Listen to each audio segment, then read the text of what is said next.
Yo, no maniacs. Good afternoon. This is Nomad Live, all bears all the time in conjunction with Sports Zone Chicago.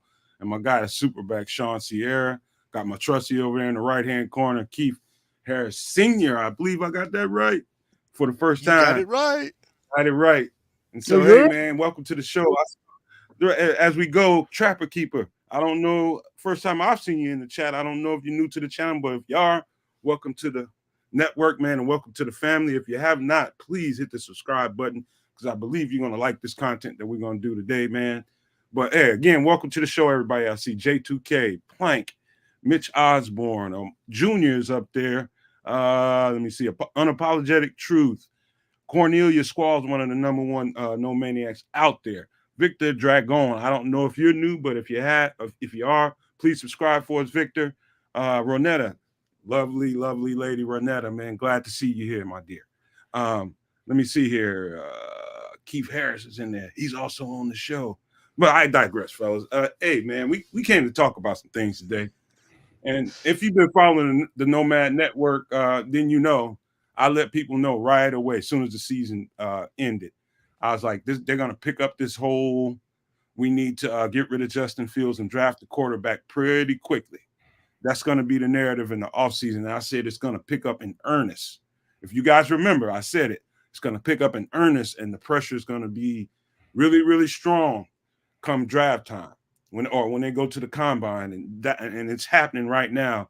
And you know the social media networks and the YouTube channels and the oh man, I heard some crazy stuff was going on 670 score today, but we can talk about anybody that watched any of that. We can discuss it. But as I told you before, the pressure campaign against Ryan Poles to do whatever their virtue is going to pick up in earnest, and God bless it has like an MF. And this again, man, one of the reasons why I'm glad that we have a platform right here is so that we can fight back and so that Ryan Poles doesn't feel so much of the weight of that. There's a counterbalance, counter narrative out there to kind of go against all of that way of thinking. And so that's what we're here to talk about. Do we think, you know what, before we dig all the way in, man, Keith, you want to start with a few pleasantries, man? Hey, yes, sir. No maniacs in the house today. Thank you very much for attending today. Man, looky here. It's getting ready to ramp up, y'all. Are y'all ready to talk some Bears football today? My man Sean, you in the house. What's going on today, brother? I'm great, man. I had a good workout today. Got a little chest workout, and after my workout, man, I've been running around getting some stuff together. Man, I feel good. Got some administrative stuff done for the crib, So it's been a good day, man. And then I get to come on and talk with you two freaking guys, man. Who's got it better than us? Nobody. Nobody. Okay, so here's our first bit of information here. I'm going to start this comment. Oh, here it is. He's already got it up. Let's just read that and go from there. Boomer Esiason said Poles should be fired if he doesn't draft Caleb Williams and sounded angry when he said it. And so let's just start there. These people that have platforms, YouTube channels, podcasts, people on radio, people that are writing articles for the local paper, even a national paper. The Justin Fields conversation and the Bears' number one pick is the conversation of the offseason. And here we have already people with their platforms and, people that have major media connections trying to force and sway what Ryan Poles should or shouldn't do. They can have their opinions, but that already is sits wrong with me to say someone should be fired if they don't get a guy that's in the draft and it's never played a NFL down, not one snap, and you're already swung your pendulum to the point where you're saying the guy should be fired. And so that's the kind of stuff I don't respect. I don't respect that. You want your way that bad so that you're ready to start a narrative that the guy should be removed from his job if he doesn't give you what you want. To me, that's the epitome of privilege and entitlement. Who do you think you are? Just because you have a show on TV, you think you can tell the GM what to do? No. And so let's just start there and we'll just discuss it. We'll discuss that. Go ahead, Keith. First, I find it laughable that Boomer Esiason would say something like that. Um, you know, he had a stellar career, but essentially Just that, a stellar career. To sit up and say that something is a fireable offense because he doesn't draft a particular player or a particular position and use that pick for what you got for what they seem to think it should be used for lets me know one thing, that they only watch highlights. They don't watch the full games. They're not fully in tune with what the team needs are. Therefore, it's a narrative that's continually being pushed. And because of who signs their paycheck, they have to keep that narrative going. But I will say what's really exciting and what everybody should really be paying attention to is how important and how the Bears have been at the top of the media topic when it comes to football this entire offseason. So think of it this way: as the Bears go, so goes the NFL. Because essentially, Ryan Poles is in the driver's seat and he holds all the cards right now. So regardless of what he does with this pick, the Bears has a chance to really affect the NFL both in free agency as well as in the draft to determine what its future is going to be and what other teams are going to look like as well. I don't know about you guys, but for me, it's enough to keep me tuned in. But I'm gonna keep my eye on the prize. I know where my allegiance lie and who I and what I want to see our team do. And I'm not gonna lie. Yes, I am a Justin Fields fan. I'm also a Bears fan. Will I be disappointed if they moved off from him? Absolutely, because I just feel like they're just going to keep perpetuating the same cycle. I strongly believe you give this young man one more year and let him prove it to everybody, including to himself, that he is supposed to be that franchise guy. But other than that, man, I find it laughable that we got all these social media folks, we got all these people in national media, local media, whining and crying about what the Bears should do. And I think the smartest thing is the fact that Ryan Poles shut off his social media while going through this process. So that's Well, my take on it.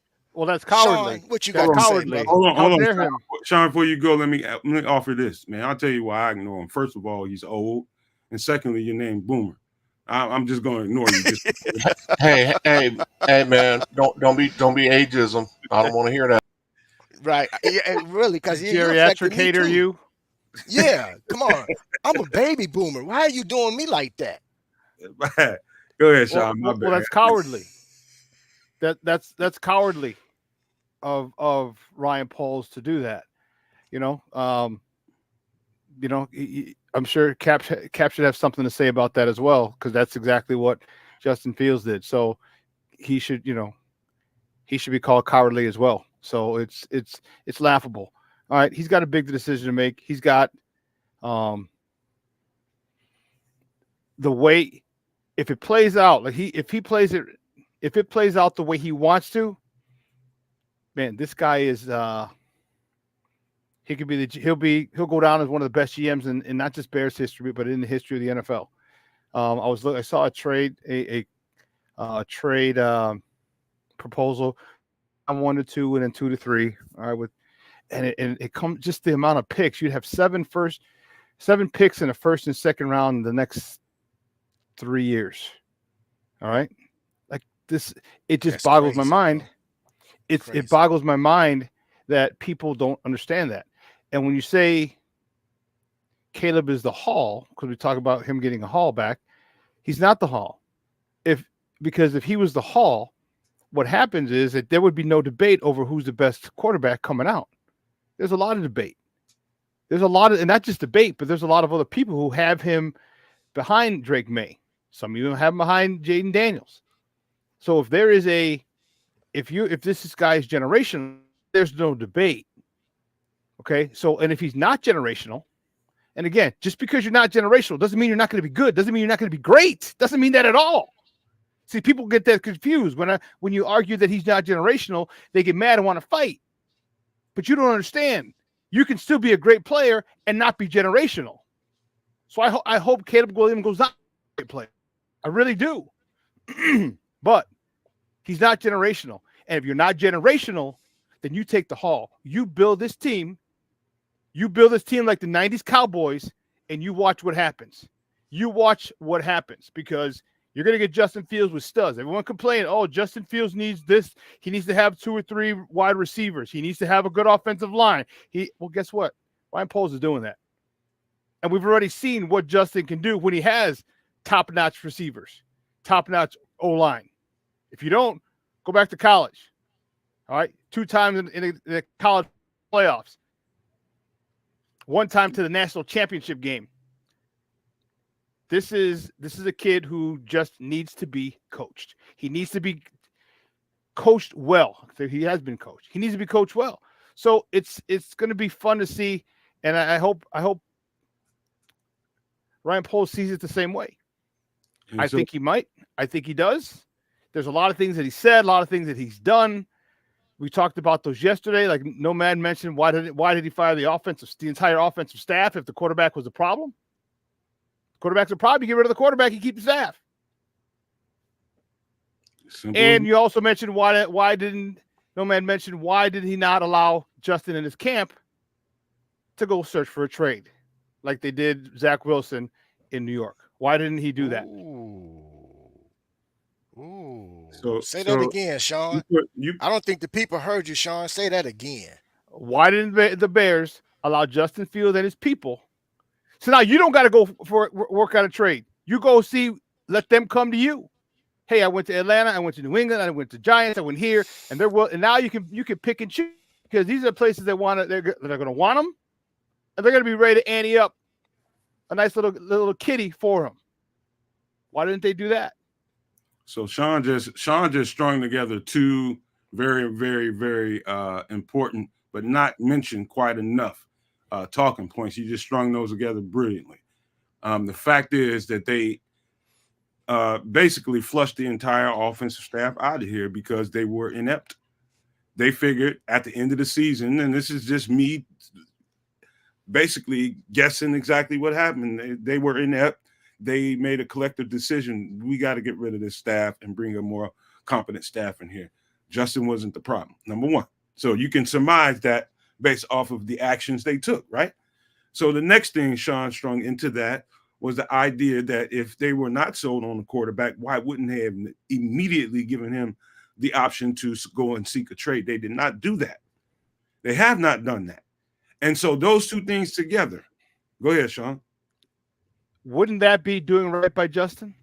That would be absolutely doing Wouldn't right. that be doing right by Justin? Man. Not only right, in but the right biggest way, brother. In the not biggest only way. right, not only right, but giving him that option right away would have been the best thing for Justin. And so here we love are. Justin. We love Justin. But blah blah blah. If you love him, and he's done it with other people. He cut Eddie Jackson. He cut Cody Whitehair early. I mean, like 10 seconds after the free agent period started. He cut him, said, hey, go get, hopefully you'll be on the market as long as possible out of respect for you. And you don't think, if he has enough respect for those guys, you don't think the respect he has for Justin is just as great? Well, hey, look, Sean. Take it back to last season. During the season, he did it for Jalen Johnson. Said, hey, man, check it out. See what's out there for you, brother. Bingo. You did that too. Keith, great call. Great call. Yeah. Because the dude is consistent. I tell you that. You can surmise a whole lot of things from actions taken. You can look at, tell everything by actions taken, my man. You know that. Yes. You can ignore those things, the actions taken, if you choose to want to spin a narrative. And that's what we're here today to talk about, the fact that people aren't putting 2 and 2 together because they want to spin their narrative. But we'll take it a little bit step further. How about that James Jones video, Chris, if you don't mind? If you don't mind. Chris, you with us? Chris. What did you want, sir? I'm sorry, I was doing something else. The James Jones video we had. Put it away, damn it. No. I'm going to pop something else up for you too here. Yeah, go. Here we go.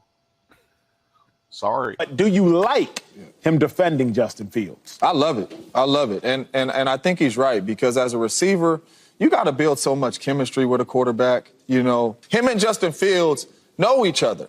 So you telling me that you want me to go out here with a rookie that I don't know, that I got to build all that stuff with? My man had 1,300 yards, 96 catches, 9 TDs, all career highs. 1,300 yards. 13, almost 1,400 yards he's a hell of a player. under Justin Fields. He is a great player. But I have built that chemistry with Justin Fields. I'm not trying to have a rookie come in here, and he might be good, but I don't know. He's in college. We all know the quarterback play from college to the pros is totally different. It is a totally different thing. So, yes, there's some talented quarterbacks in the draft, but I don't know if they're going to be Justin. You know, once they step in here. I do know with me playing with Justin Fields how it's going to look. So here's another piece here. This is the convenient omissions by the people that want to spin the Caleb Williams narrative. You go out and get him a weapon to see how he flourishes with that weapon. That weapon that you bring in, he goes out and has his career year with Justin Fields. Locker room, DJ Moore, everybody DJ's probably got the most juice out of any of them, as far as say-so goes and sway, as far as one direction or the other. 5 minutes. You ignore that. Hey, who's TV is that? At the scouting combine. Who's TV is At that? the Hyatt in Indianapolis. Yeah, someone got to lower the TV in the background, gentlemen. It was loud, but yeah, but you can ignore. You want to ignore those things if you're a GM. His next appointment. That's you, Chris. You got to get out. All right. What the hell? All right, so let me repeat myself. So after James Jones, now add in the fact that DJ Moore was he had his career year under Justin. Do you ignore that as a GM and just play like that chemistry never happened? And just do you surmise, okay, he did that with one weapon, we just got him. What happens if we go in the draft, trade for a few more picks, and get him another weapon or two? What does that look like? Because we don't feel like we've seen Justin Fields' ceiling. And so why do people conveniently omit that thought and ideology and just run straight for the Caleb narrative? Why do they do that? Because it doesn't fit theirs. That's what it is. Because you and just what I had said earlier, you know, we've seen and people complain, well, does Justin need 2 All-American or All-Pro receivers and All-Pro offensive line? And well, if he does, look what he's able to accomplish. So Ryan Paul said, okay, if this is what you need, here's what you got. So he got DJ Moore. You talked about, and that was another great point, is that he got his career year with Justin Fields. Career year. Dude had 5,000 yards in 5 seasons, average 1,000 yards a season. Okay, with who knows, an old Cam, a retiring Cam, and just a list of 4, 5, 6 other quarterbacks that are mediocre at best. He comes here when he's the number 1 target. Defenses know that. Defenses double team him. They shade a safety his way. They do whatever they have to do to try and stop him, and he still has a career year. Now imagine what happens if you get him another weapon on the other side, so safeties can't shade. Imagine. So it's I'm telling you, a lot of things are leaning toward if you read between the lines and you see what he's doing. And you know, the people said on the thumbnail you had, it said, I'm going to do right by Justin. Everybody's saying, see, I'm going to do right by him. And now everybody takes you and he's trading him early. No. What if doing right by Justin means getting him more weapons? What if doing right by Justin means getting an offensive coordinator who's played before and developed quarterbacks like a Shane Waldron? Which is what if doing right by Justin means he's getting a not only a quarterback coach or bringing on a pass coordinator who's up for the offensive coordinator position. So if Shane Waldron leaves because Justin has a great year, guess what? We have some continuity to keep Justin at the level he was playing at before Shane Waldron went and took an NFL job, which should probably happen once Justin hits 35 or 4,000 yards. What if that is taking care of Justin? Hey, Sean, do me a favor, please. For those that might be in the chat that seem to think they know football because they play Madden but don't quite understand what you mean in regards to when you say add an additional weapon so that the safety doesn't shade. Can you explain to them, what do you mean by that, please? Yeah, if you're playing single high, okay, or even if it's cover 2, A lot of times you'll have a receiver, you'll have a safety kind of just shade a step or two over toward your number one target. All right. It just because you want to make sure that you have your two guys versus that one. As a defensive coordinator, you like to take your chances. Your two guys against one receiver. Okay. So that's what I mean. So now if you have a stud receiver, okay, it's less likely that you're able to shade a guy. If you're in a single high, like man free, then you can't really do it. Okay, because you get the other receiver, the safety is shading over, toward DJ Moore. The other receiver's one-on-one. He got no help over the top. Now, if you're in a cover two and you shade over, well, guess what? The area you're vacating, even if it's a step or two, that's the only thing that's opening. That he leaves a lot of space for another receiver to run in that zone that you might not be able to get back to because you're worried about this guy. And you have what it does is it keeps you honest. You can't shade toward their number one receiver because the number two receiver is really damn good, or your tight end is really damn good. And now we'd have a number two receiver, which is really damn good, plus a tight end who's really damn good. Now you got a lot of problems if you're playing cover two and you got guys going vertical on you. Because you got the deep middle, and if the tight end can get past the middle of the Mike linebacker, and you take those two guys out, man, we got to play here. So you just can't shade it. It keeps defenses honest when they're in zone, and you can't really lean or cheat toward your number one prospect. So let's stay down, Keith, if you don't mind. Let's stay down the line of coded conversation about doing right by Justin. Everybody just jumped to the conclusion that means finding him another team, trading him, and conveniently ignoring the idea that they know they haven't done right by Justin since they've gotten there. They haven't done everything they could to really accentuate what he's capable of doing for this team. He said it right at the very beginning of the closing presser after the season was over. We think Justin Fields can lead this team. We know he can. And then you hear this coded language about we want to do right by Justin. He says he loves the guy.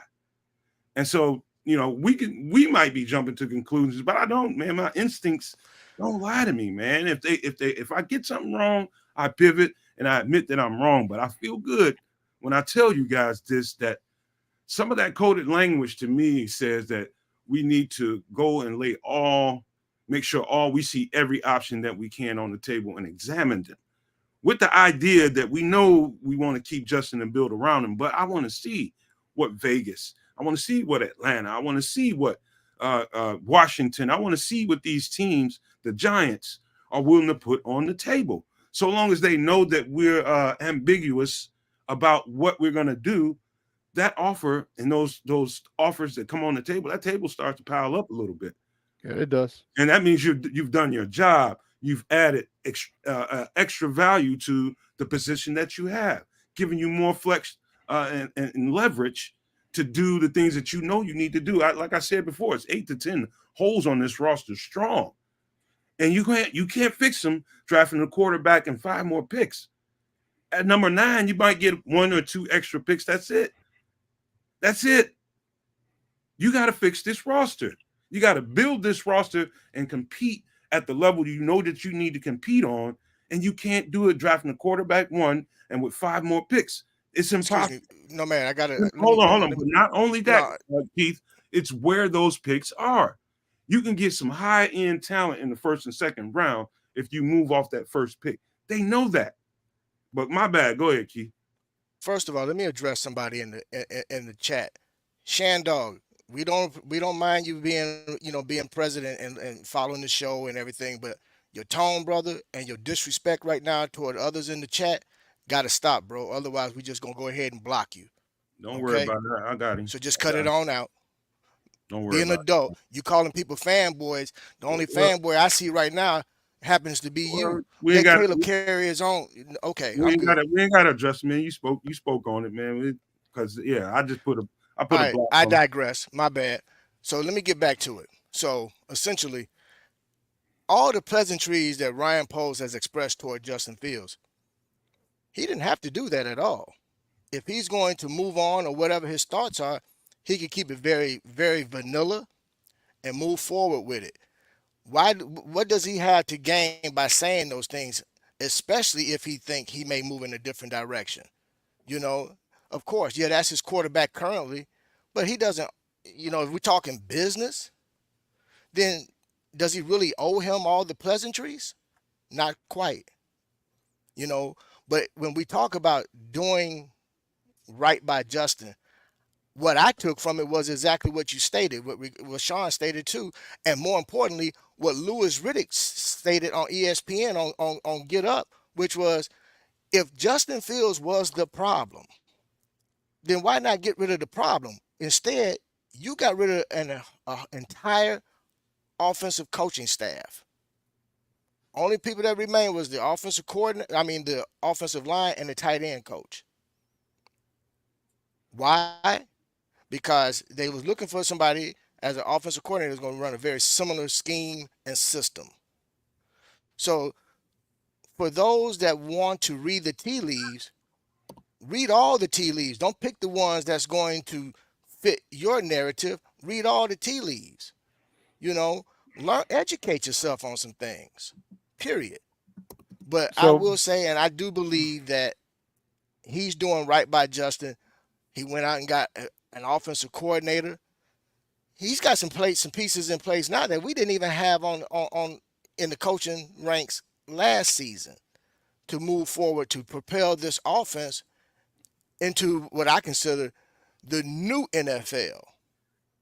Because for years we've been very antiquated with regards to our approach offensively.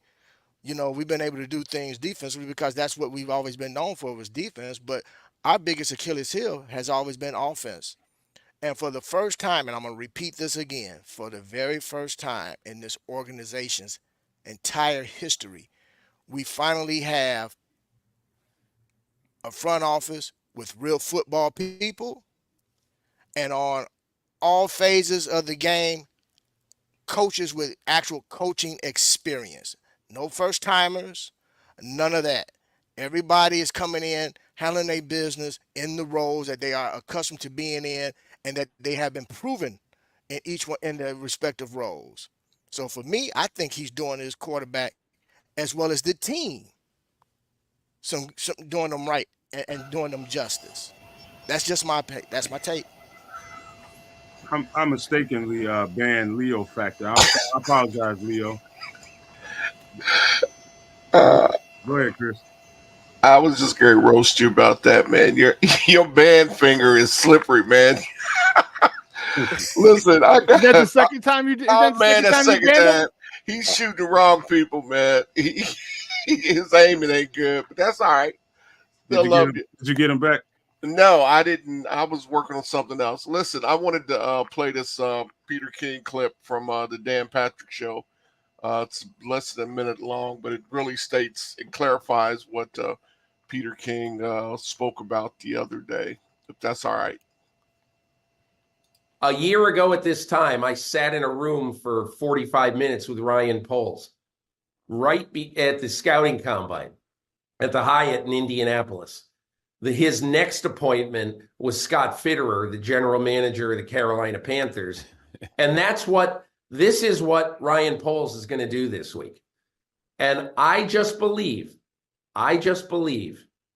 if I am Ryan Poles, you know what I have on my team? I have a B quarterback with about 10 significant holes. I probably, in the next two drafts, could take the first pick in this draft and turn it into, along with my other picks, a total of maybe 8 picks in the top 2 rounds in the next 2 drafts. I could do that. Why wouldn't you do that?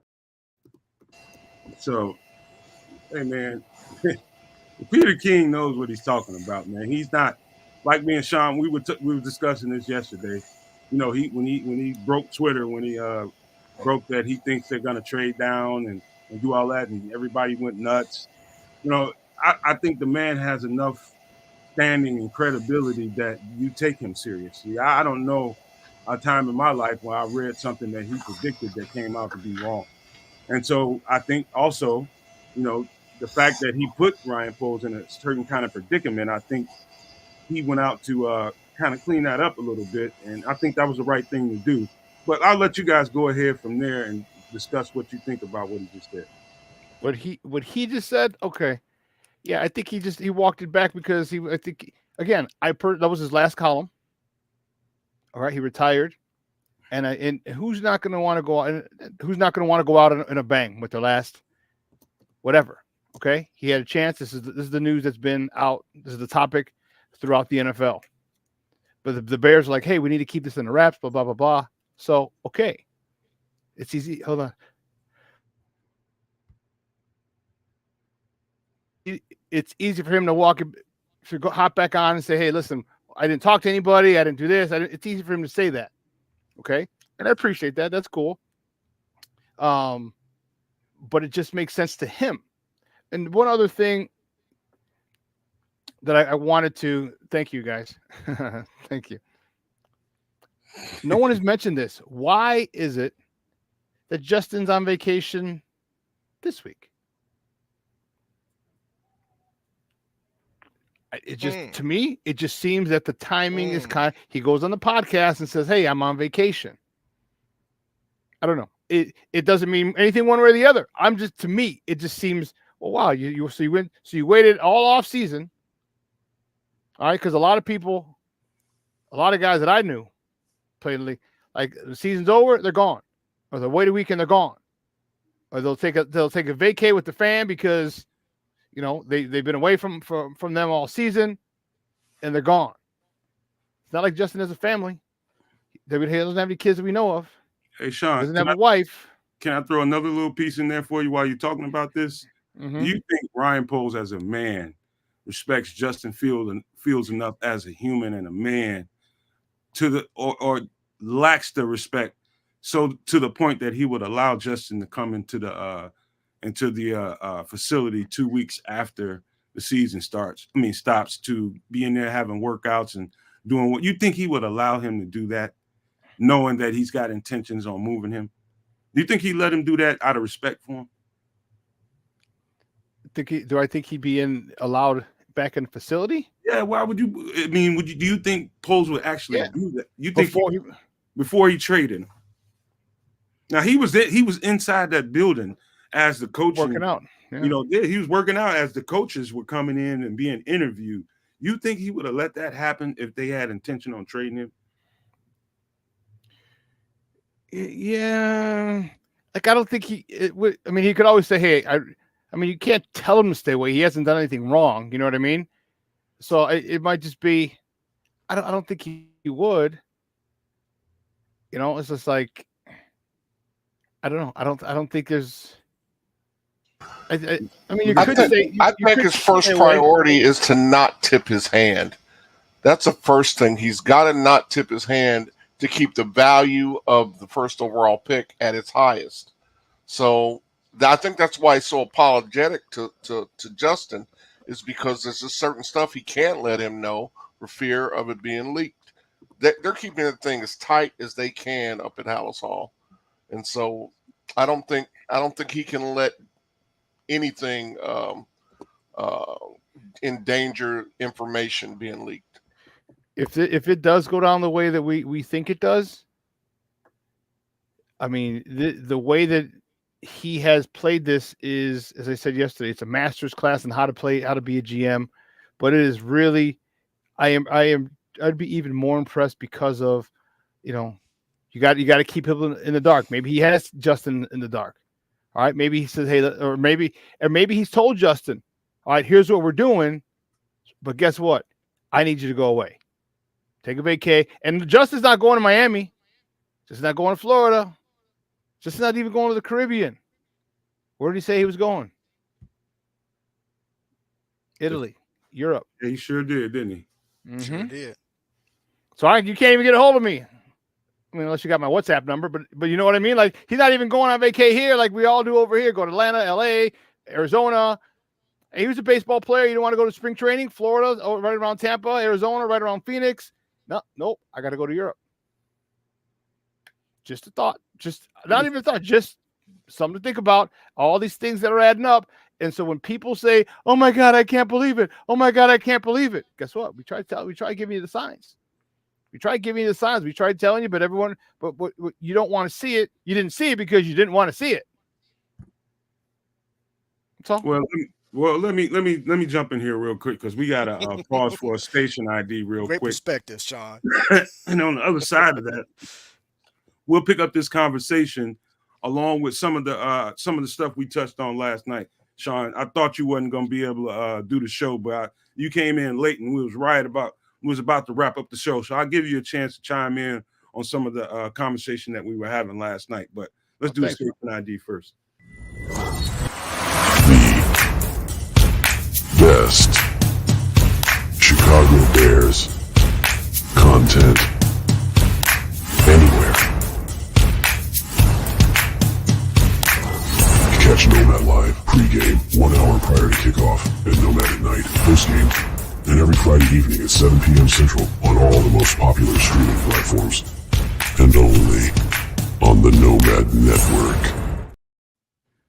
Thank you, everybody, for all the support. I took a peep over at Sean's channel the other day. It looked like he got some more subs. I don't know exactly how many, but keep up the support, guys. We definitely need you to keep, whenever you, talk some people into subscribing to the channels, both of ours, Sports Zone Chicago and over here at the Nomad Network.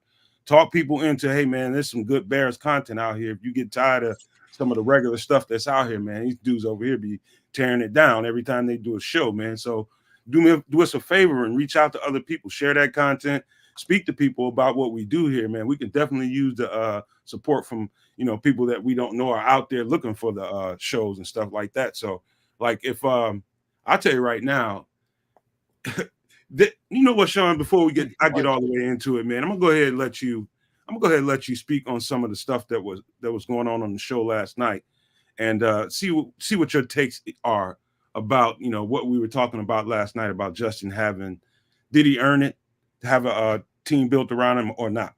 You wanted to get in last night. Go ahead. Yeah, I think he did earn it. I think he, the way he's handled his first year when he gets thrown to the fire. Okay, he was supposed to sit for a year. Okay, that didn't happen. The lack of protection he had his first year. I mean, you talk about throwing someone to the wolves. My goodness. Okay. Then the second year, what do? You take away his defense. And you don't give him a wide receiver. Smith, Amir Marset, Byron Pringle, my man, N'Keal Harry. All right. There's Where are they at now? Linebacker somewhere. Not being used properly. Not being used properly, damn it. But so he has no weapons, and then his defense, you tear down his defense, so it gives up 33 points a game. There's a stat where it shows how poorly all quarterbacks except Mahomes, and there are even some of the great ones: Brady, Montana, Favre. When your defense gives up over 27 points, all those quarters, this is about 15, 20 quarterbacks, except for Mahomes. Mahomes is the only one who has a winning record. The rest have all losing records. So you expect him with Smith, Amir Marset, Byron Pringle. Who were some of the other ones besides N'Keal Harry? There was another one. EQ, St. Brown, and then there was one more. Probably Vegas. No, there was another no-name guy. See, when you say that he's had 3 years, he's had 3 years, but they haven't done anything for him in the first two. The first two were horrible. And then last year he finishes the season 5-2. Okay. He was hurt. And what people don't understand, here's the crazy part. His offensive line that they had to start the season didn't play together until week 9, 10? The offensive line that they had scheduled, that they had built, didn't play together for the first time until week 9 or 10. Dante Pettis. Thank you very much. There we go. Yeah. Okay. So they didn't play together for 2/3 of the season. But yet you still want this guy to have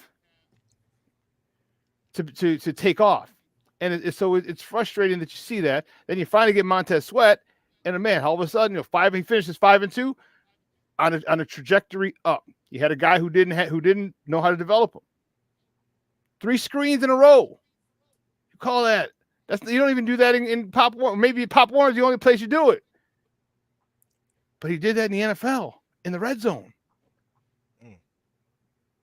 And you expect this guy, and here's the problem is that you think that because when you're coached, when you're given poor instruction, you perform poorly. See, many of you haven't been teachers before. I was a teacher for 15 years. Okay, and when you want to get, and people run away from, and coaching is nothing but teaching. And Mike Tomlin said it the best on the pivot. He said coaches run away from the responsibility of coaching. Say that again. Coaches run away from the responsibility of being coaches, of coaching. And why has the footwork changed? Why are his reads? If you watch Coach T had Quincy Avery, Justin's personal quarterback coach.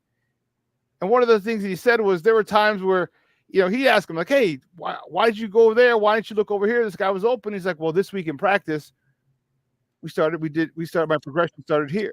We worked on this. We focused over here first and that. So you don't hear these things, you don't see these things, and right away, Justin's this, Justin's that. So when you have I'm not even gonna say Getsy's bad. He's new. He's figuring this out. First-time play caller. First-time play caller in the NFL, first-time head coach in the NFL, first-time GM in the NFL. Like, you did him no favors whatsoever.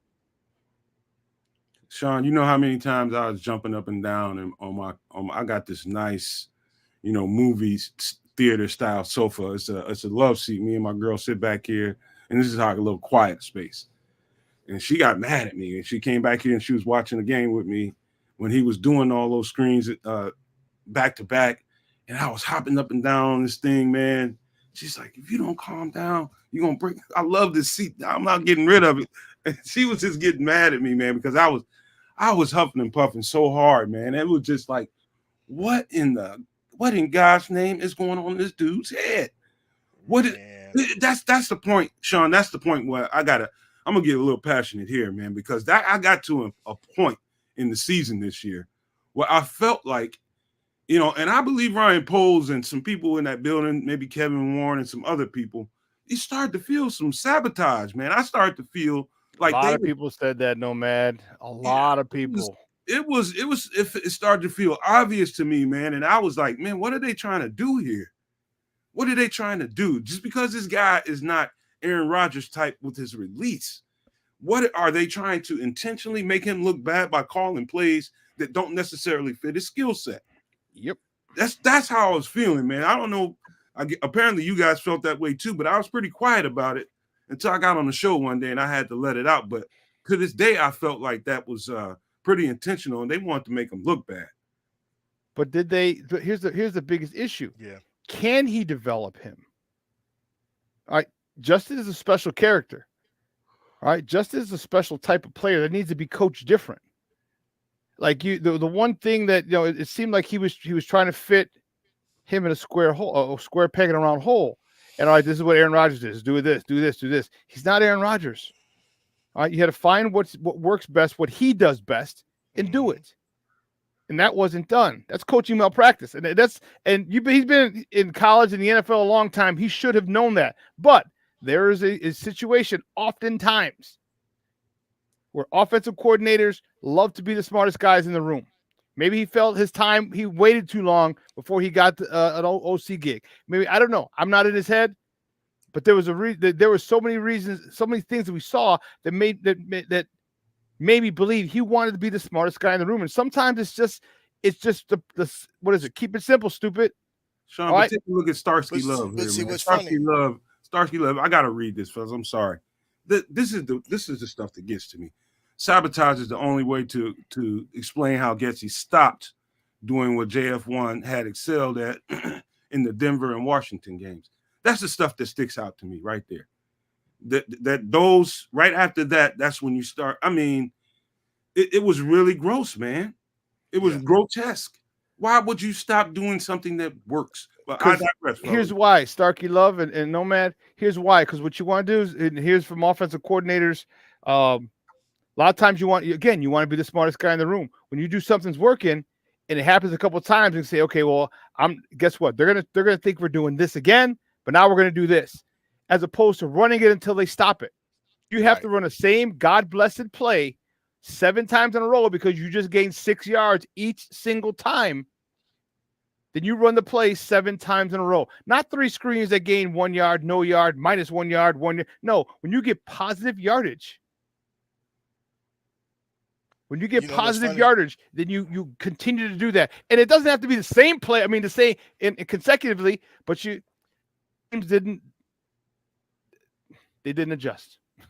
You know what, Sean? It's funny you say that, man. And I said this last night. I said, Justin, like you said, Justin's a very special type of player.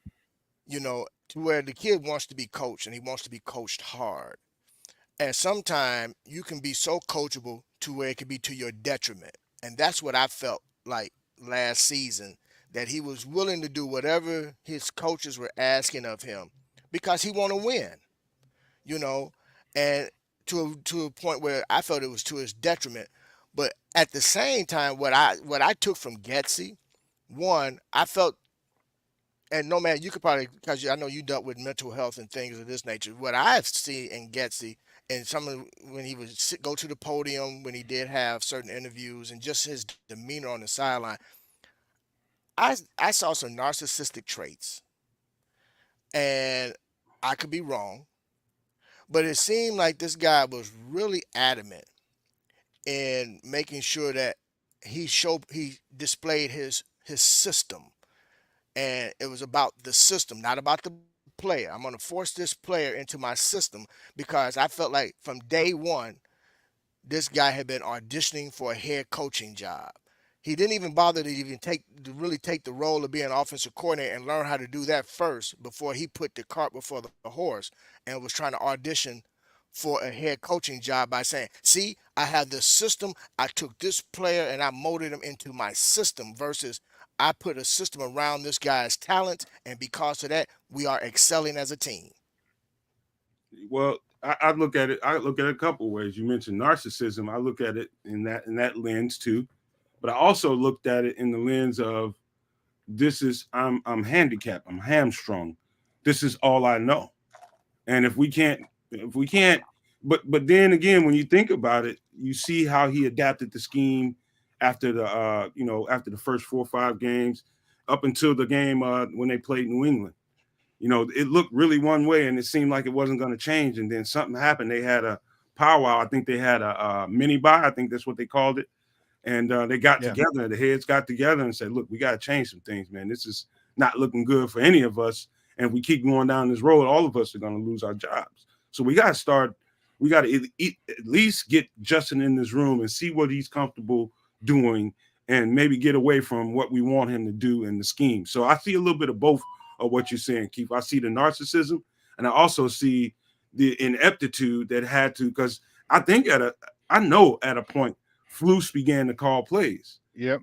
Yeah. Flus began to call plays. I sent a little clip to Coach. I think it was Coach T. I believe it was Coach T. I sent it to him, and I seen him. This is at the time when if you know how time clock works, and how many seconds you got before the microphone shuts off, and the quarterback can't hear you in his helmet anymore, then at a certain time you're going to see one of those guys actually calling in the play. And that time when it should have been Getsy calling the play, he was just sitting there reading a Denny's menu, and Flus was mouthing the play.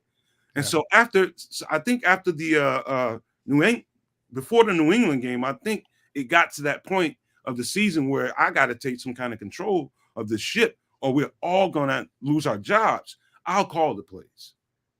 And so I think that started to happen. So to your argument, Keith, is it narcissism? Yes. Is it also ineptitude? I think so. I think both can be true at the same time in a damn cocktail. But also one of the things that you got to understand, and I see some Barelissimo touched on it, Starkey Love touched on it, and I touched on it many times on my show, is like Justin's a good soldier. Okay. He was raised, his dad is a cop. His dad was a Marine. Okay. So that there's discipline in the house. That there's not a lot of back talk. There's not a lot of uprising. Okay. You're not going to act a fool in the house of a Marine. Believe me, I know this firsthand. Well, no, secondhand. My cousin, son of a Marine, brother. My cousin, my Uncle John, my mom's brother, and all his kids. That's how he raises kids. That's how he raises family. So sometimes Justin is just too much of a good soldier. All right, you got to have a little bit of a jerk in you. You got to have a little bit of rebel in you, because all the great quarterbacks do. You can sit there and talk about Peyton Manning. Read about some of the stuff Peyton Manning did in college. He's a rebel, all right. But also Peyton Manning will get in your face. Peyton Manning will argue with a coach. Say, no, I don't like that right now. All right, think of all the great quarterbacks that you can think of, and they all have that switch, that place that they go to, that competitive. And Justin is just so talented. So he's got to be able to step up and say, hey, no, I don't like this. No, I don't like this. And I think, and you can tell when he said when he said earlier in the season, he goes, maybe it's coaching. He didn't say it with definitiveness. Like, no, they're doing too much. Like if someone was frustrated, he said as a kind of a guy who's like, well, maybe it's coaching. Like not trying to get anyone in trouble. Like you may not understand, because if you haven't worked with people and kids in a long time, like I've worked with kids for 15 years. Nomad's worked with people for a long time. So we understand, though, it's not what you say, it's how you say it a lot of times. And he was like, maybe it's coaching. It was coaching. And he needs to stand up a little more and be like, no, I didn't like this. Let's do this. I don't like that. Let's do that. Or in the middle of a game. Hey, coach, this is working. That's crazy. Mm-hmm. So I just think he's a good soldier to a fault. And you need a coach who can pull that out of him. So you need a good coach who can maximize his ability, so he can say, hey, listen, here's what I need you to do. So when Justin does it, it's what best fits his skill set and what's the best for this offense and what's best for the Chicago Bears. Since we only have a few minutes left on the show, man, I think we should wrap it up like this. And I'm just gonna use my good judgment and imagine everything that we just talked about, all the stuff that we discussed last night on Nomad at Night. Let's tie it all together. And so my good judgment, I just want people to know when they hear me. I know some people are tired of this whole conversation, but it would behoove us to ignore the room and ignore what everybody's talking about right now. This is what people want to talk about. And the truth is, I'm going to tell you what my estimation is as far as what I think happened at the end of the season. I think they evaluated the coaching staffs on both sides of the ball. I know they did. And within a week or two of the end of the season, they decided that, okay, let's take a look at Justin's tape. And let's look at some of the things that went wrong, some of the things that went right. Who's at fault here? And clearly, it came down to the offense. Flush, they're gone. Now, here we go into the draft season, into the combine. What's going to be our plan moving forward? Another week of conversation. How should we move? Should we move that pick? Should we keep that pick and draft another quarterback? I'm thinking they said no. I think Poles got together and they said, you know what? We got a chance of a lifetime to really build and deck this roster out with some studs. And I think I've seen enough in Justin to feel like, especially when we brought DJ here, he excelled right away. The connection was there, boom, and they took off. I think we put another weapon or two on the other side of DJ, a slot guy and an X guy, and I think we're cooking. Get an offensive lineman or two, some studs early in the draft, and I think we really got us something special. I think that's what happened quietly behind closed doors. And I think what they did was everybody get your poker face on, everybody get your game plan ready. When we go out here, the goal is to intensify the value of this draft pick to help the Chicago Bears, get what we came to get. And I think it's going brilliantly. That's what I think is going on behind the scenes. That what I just said, if anybody thinks that doesn't sound like it makes sense to you, fine. I ain't got no problem with it. But tell me why you don't think that makes sense. I think that's the more important question. But go ahead, fellas. I think that Sean, I'll let you take it first. Thank you, sir. I think they realize that Getsy is still learning. And I think they realize that I'm not going to say he's trash. He's learning. All right. Think of your job. The first day you did it, the first time you ever went and got a job, you weren't very good at it. Okay. It's easy, like Flus. All right. He was a defensive coordinator. He's a great defensive coordinator. But when you move into that head coaching seat, that spotlight, that interrogation light's a lot brighter. A lot more things are entailed with an uptick, with a promotion, and I just don't think he was ready. And I think that they saw that, and it didn't make sense for them to keep him because they don't have time. I think they believe in Justin. They don't have time for him to grow. And I'm talking about I'm talking about Getsy. Like, we need somebody who's done this before, and they went out and got it. And which is a surprise. I just mentioned it, but how many of these guys were first years? All right, or Ryan Poles is a first year GM. All right, Eberflus. Get all these guys first year. You can't do that with a quarterback who just got his tail kicked from the previous season because he played too early and they had no offensive line. And he had no receiver to throw to. And you want to get a guy who's trying to figure it out and learn? And you can't do that. Doesn't make any sense. You need a veteran who has a proven track record. They got it. And now I think they're going to keep. Now they're going to move forward with it, and it makes sense because now you have. If you think that what Geno Smith did was great, watch to see what Justin Fields does, because they're going to get him another receiver. They're going to get him another receiver. Now DJ Moore might not have another career year with the Bears, but we're going to have another 1,000-yard receiver. How crazy would that be to DJ Moore have 1,100 yards and then another guy have 1,000 yards, then a tight end have 600? All of a sudden, that's crazy. That now you can't. Now who do you guard? Do you say DJ? Do you say the number 2? They're giving him weapons. So what he did at Ohio State, taking him to the national championship with all the blue chippers, and he had more talent than other quarterbacks than Caleb, and that's why Caleb wasn't in the college football playoff. Okay, that very well may be true, but look what he did with the talent that he had. Took him all the way to the national championship game. And if he didn't have broken ribs, there could be a different outcome in that game. Yeah, well, that's all I'm saying. We got a couple minutes left, Keith. So just keep. Yeah, that. I'm gonna keep it short. What I think they did. That's okay, brother. Essentially, what's taking place here, Ryan Poles and Eberflus have put the necessary checks and balances in place on the offensive side of the ball. Something that they've never had before. Again, this is a first for this organization. But it's amazing to me how we have some talking heads and other individuals who seem to think that, we know what it's supposed to look like when we've never had it before.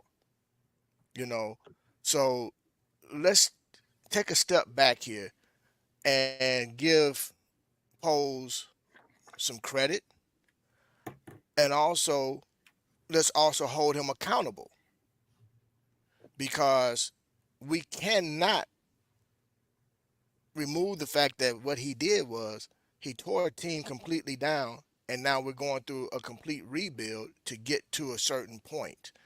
And I just feel that he believes that Justin deserves an opportunity to finally drive the restored muscle car that they're building.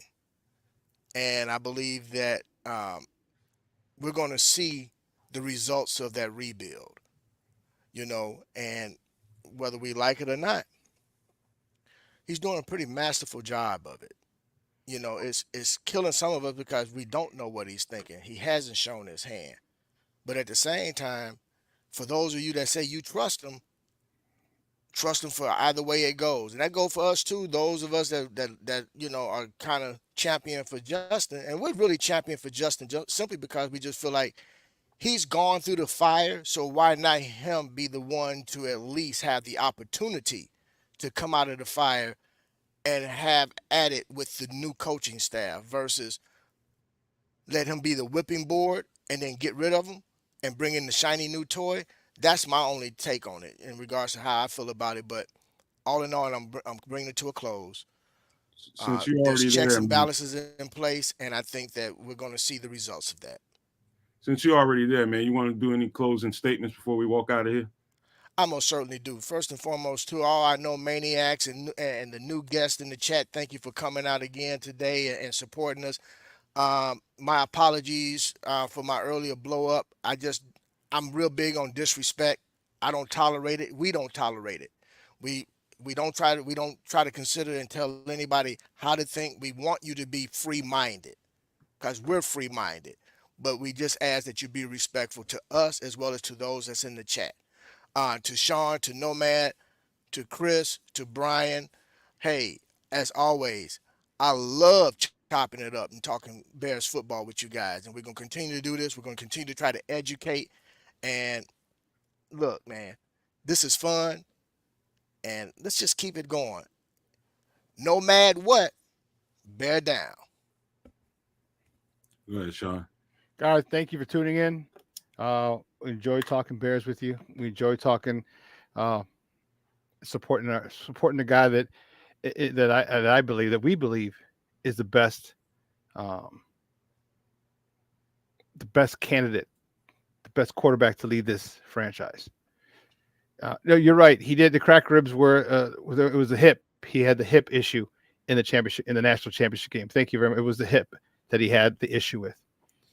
But all my sports owners who come over and follow me and support me, all the No Maniacs, thank you very much. We love the support. We love to see the numbers grow, continue to grow, and we appreciate it.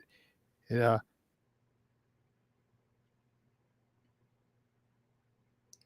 Great. There. Got Live TV. Yeah. Imaginary feather under Sean's nose. We appreciate the love and the support. Thank you very much. And keep coming out. We're gonna keep giving you this. And what's gonna happen is and like Nomad said, if we're wrong, we're wrong. You know, I'll eat crow. I got no problem with it. But I'll tell you what, when I see something, I believe in it, I'm not backing down.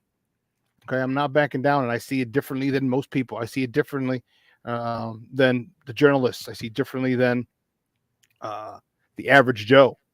So that's all. No problem. Again, we can agree, disagree. No problem. Just don't get disrespectful. And you know, this is a great spot. You'll love it. You're more than free to argue. Man, this is what it's about. We're debating.